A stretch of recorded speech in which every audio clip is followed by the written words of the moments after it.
Hi there, I'm Dr. Noel Nelson, and it's my pleasure to share a few thoughts with you today, some uplifting, inspiring, and practical tips to help you find greater happiness and success in your life.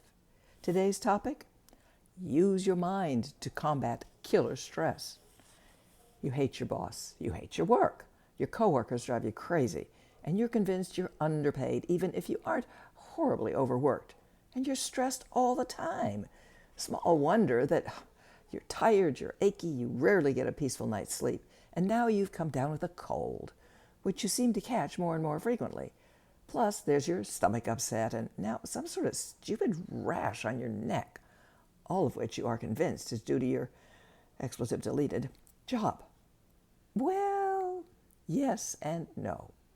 Sure, if money fell out of the sky and you didn't have to go to work, you might not be stressed and subject to all those pains and ills. But here's the thing.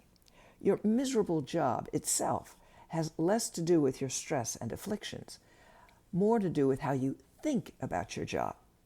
I know, not what you wanted to hear. It's so much more gratifying to blame it all on your boss, your coworkers, etc. But the truth is, you are in charge of your thoughts, and it is your thoughts that determine, to a surprising degree, how you feel emotionally and physically.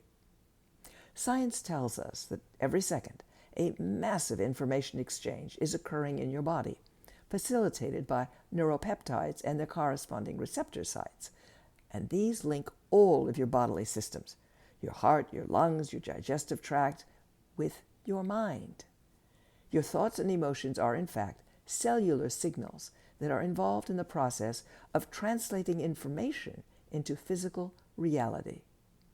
Now, this close interaction between thought, emotion, and bodily systems explains why recent widows are twice as likely to develop breast cancer and why chronically depressed individuals are 4 times more likely to get sick. On the plus side, it also explains why optimists, people who see the glass half full no matter what, are healthier and why they live longer. So, what's it to you in your dismal job situation?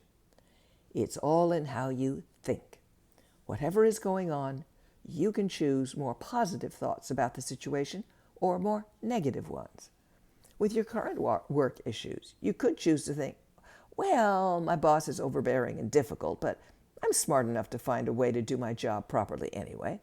Maybe I can reach out to a mentor to help me out. With your coworker, you can choose to think, my coworker is a pain, yes, but I don't need to give her more attention. She probably has something dreadful going on in her life. I can just nod and bury my nose in my work when she comes around.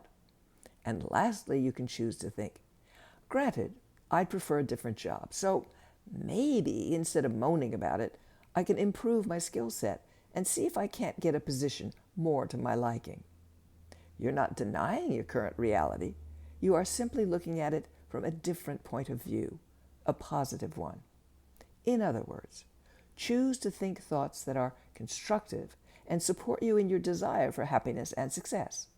Not only are you more likely to actually accomplish those goals, but your stress levels will decline, and with that, your physical and mental well-being will greatly improve. Not such a bad deal, wouldn't you say? Thank you for listening to Up, and check out my latest book, Phoenix Rising: Surviving Catastrophic Loss, Fires, Floods, Hurricanes, and Tornadoes. If you'd like more uplifting, inspiring, practical tips and techniques, please visit my website, noelnelson.com. Until next time, be well and take care.